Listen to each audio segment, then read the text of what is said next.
Obi-Wan Kenobi may have an interracial daughter or granddaughter. Hello, welcome to the Wulff Den.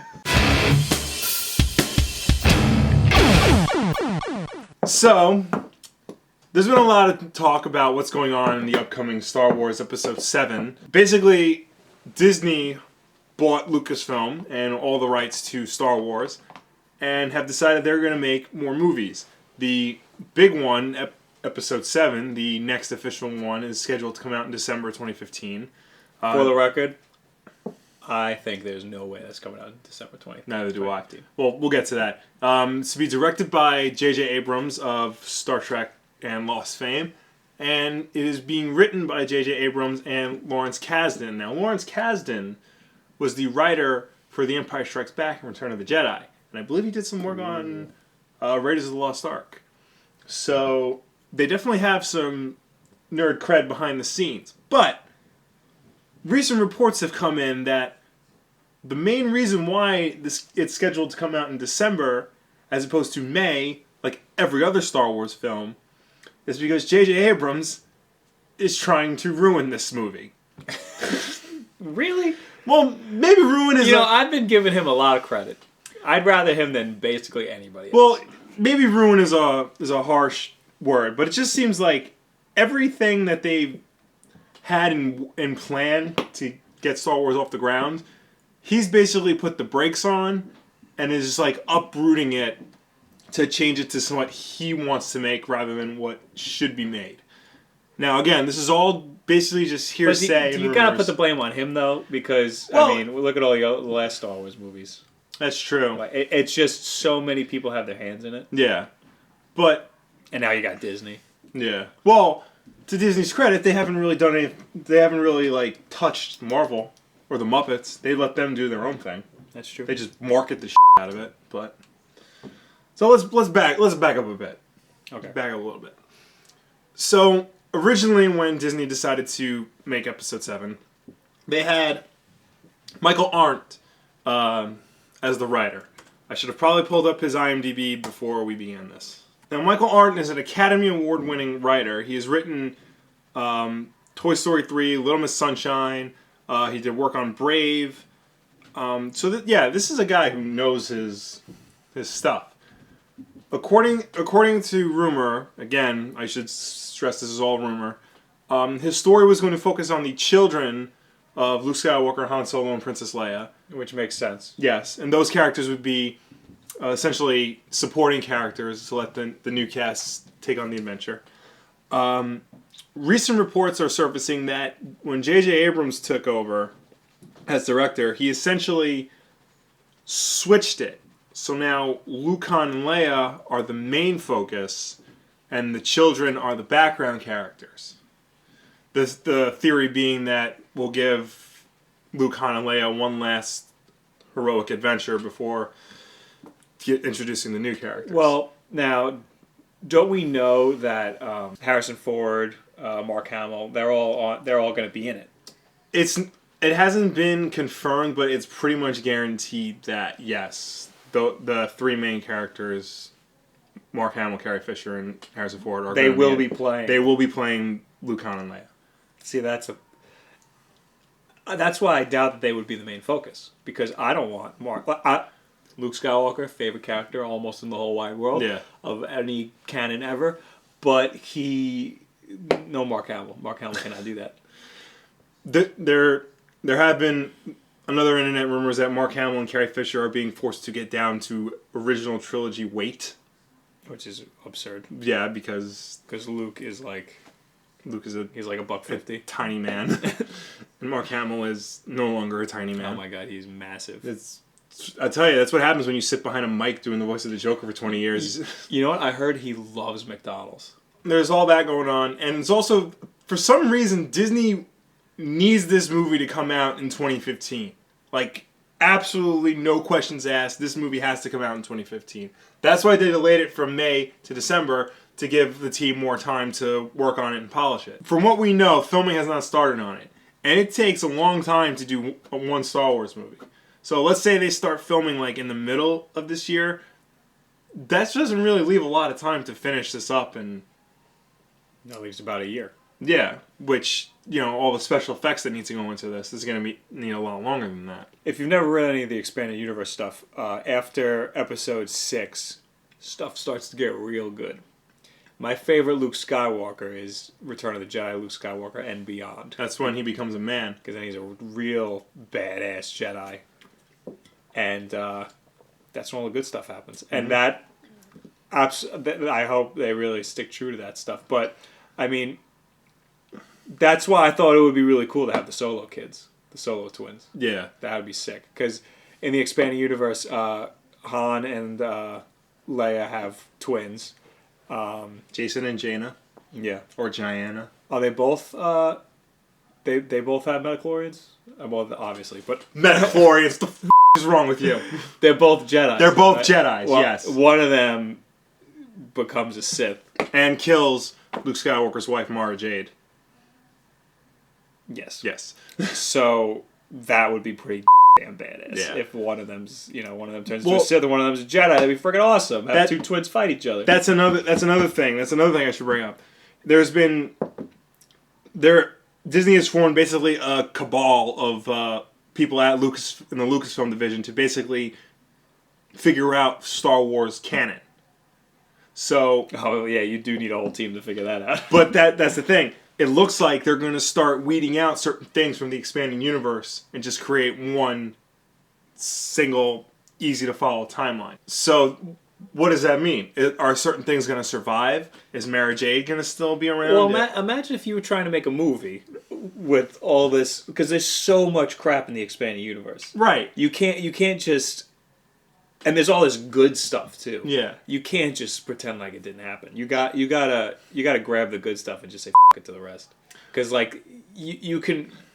There's so much that can interfere with the story. Right. From the expanded universe. If the next Star Wars movies are going to be about the children of Han Solo and Princess Leia, instead of making up characters, look to what's already come out and say, oh, these people already have names. We don't have to tell the same stories, but at least let them have the same names. Exactly. I believe in it. So that's what I hope they do. Whether or not they do it remains to be seen. I think they have a lot they can take from the expanded universe. Definitely. Yeah, they definitely do. There's just a lot they need to...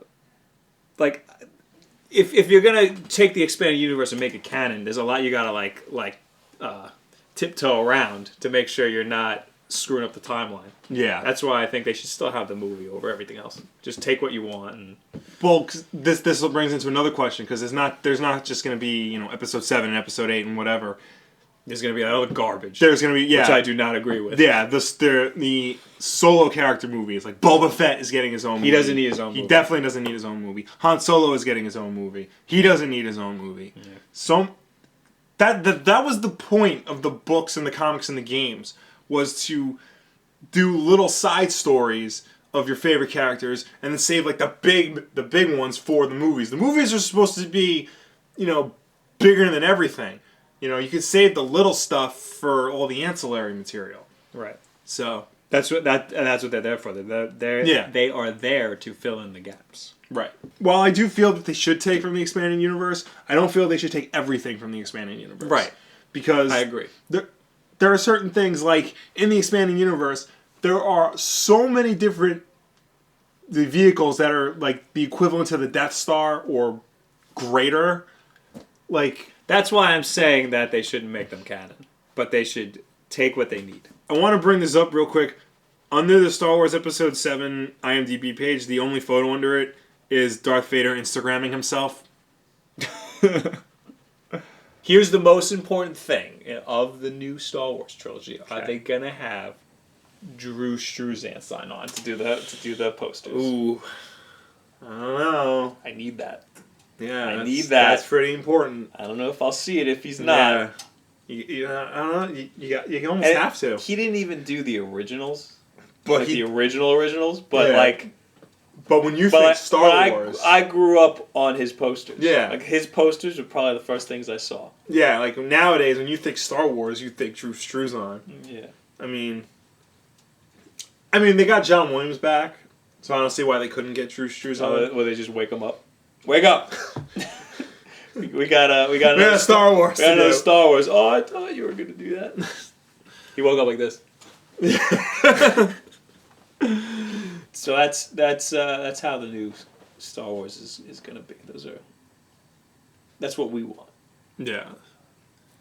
And what the new canon's. Well, what I want is to be in it. Yeah. That would be nice. Put me in it. Barring that, I don't know, it just sounds like what Michael Arndt was trying to do with having the kids be the main characters and Luke, Han, and Leia being like the background support characters. That seemed like the best way to go. What the thing is, like, there's been like this boom of like old people action movies recently with like nobody wants to see that with the Expendables and Red and all that, and I mean, like, I just don't feel like that's Star Wars. No, definitely not. Yeah, Abrams is a bigger Star Wars fan than he is a Star Trek fan. Right, and he really seems to be going out of his way to prove to us that he's the right man for this job. He's emphasizing using 35mm film over digital. That's cool. I mean, like, you would think, that's not going to be a big deal, but to us, that is. He's emphasizing using miniatures and actual models as opposed to using CGI all the time. Yeah, that's cool too. But, again, it feels like he's definitely going out of his way to make sure that we're okay with what he's doing. That's partially why I think he's rewriting the script with Lawrence Kasdan. Because we all know Lawrence Kasdan did Empire Strikes Back, the greatest film in the history of film. So Return of the Jedi. That's another topic for another time. I love Muppets. Muppets are awesome. But is it going to be enough? It's just doing things that he thinks we want going to be enough. Because let's be honest, fanboys don't really know what they want. Yeah, that's true. We think we know what we want, but we don't know what we want. I have complete faith that it'll definitely be better than episodes 1, 2, and 3. Yes. I mean, what movies have come close to Star Wars in terms of, like, the same level? Nothing. No movie has had such, like, a world built around it. You can argue Trek, but... Yes. But here's the big difference, at least to me. With Trek, whenever they do like expanded universe, like a book or a comic or whatever, it always centers around whatever the TV show is at the time. Like, that's true. Like, it's always about Kirk and Spock or Picard and Data and those guys or Captain Janeway or the Deep Space Nine crew. It's always about them. With Star Wars, you got Kyle Katarn. You got Kyle Katarn. Put him in the new movies, man. Yeah. If there's somebody in the Star Wars universe, there's somebody who's right up there with the post Return of the Jedi, the Solo Skywalker. Kids. It's Kyle Katarn. Yeah, Kyle Katarn. He is the man because you have all these Jedi powers. You have the Jedi all the Jedi abilities and the Sith abilities. Kyle Katarn, he's an outcast. He don't listen to none of that Jedi and he can have sex and stuff. Well, no. Luke made it so that you can get married after. Oh yeah, Luke was like the new pope, and he was like, you know what, I want to have sex with this girl, so I'm gonna do it. Yeah. And Kyle Katarn was like, you know what, more power to you. Yeah. Kyle Katarn can force choke people, and he's a Jedi. Yeah. Amazing. Amazing. If you're gonna keep anything from the expanded universe, electrocute people. And stuff. If you're gonna keep anything from, Luke can too. But does he? I think he used it once. That's the thing. Jedis learn all the abilities just so that they know, and then they use it. Won't use it because it's against their. It's like when you're a kid and you learn karate. The first thing they tell you to do is never use it. Yeah. Like, we're gonna teach you how to rip somebody's throat out, but you're never gonna use it. When you become a Jedi, they teach you all the abilities, and they say never use the Sith ones because then you're bad. Basically. Kyle Katarn don't give no f***. Kyle Katarn will do whatever he wants. And that's why he's If you're going to keep anything from the expanded universe, this is what you need to keep. Shadows of the Empire. Okay. Mara Jade. The Solo Children. The Jedi Knight, Jedi Outcast series. And that's about it. Like if you like, subscribe if you really like. Leave comments, share with your friends. You guys have been really good to us. Yes. Keep that subscribing and talk to us. You don't talk to us enough. We are very friendly, and we know about other things other than Star Wars. Tell us what you'd like to see in the next video. Yes. For any video. If anything you want either of us to talk about. Yes. Every time we post a video, write a comment and say, hey, why don't you do this? Yeah. And then we'll tell you no or okay. Yeah. Do it. So. Thank you very much. Have a good week. Why did I get this cover again? That's not where a tail comes out of. Has Frank Miller ever seen a cat? What Kojima's trying to say is that basically she has daddy issues. I'm glad she has a reason to look like that, unlike other Japanese video game characters.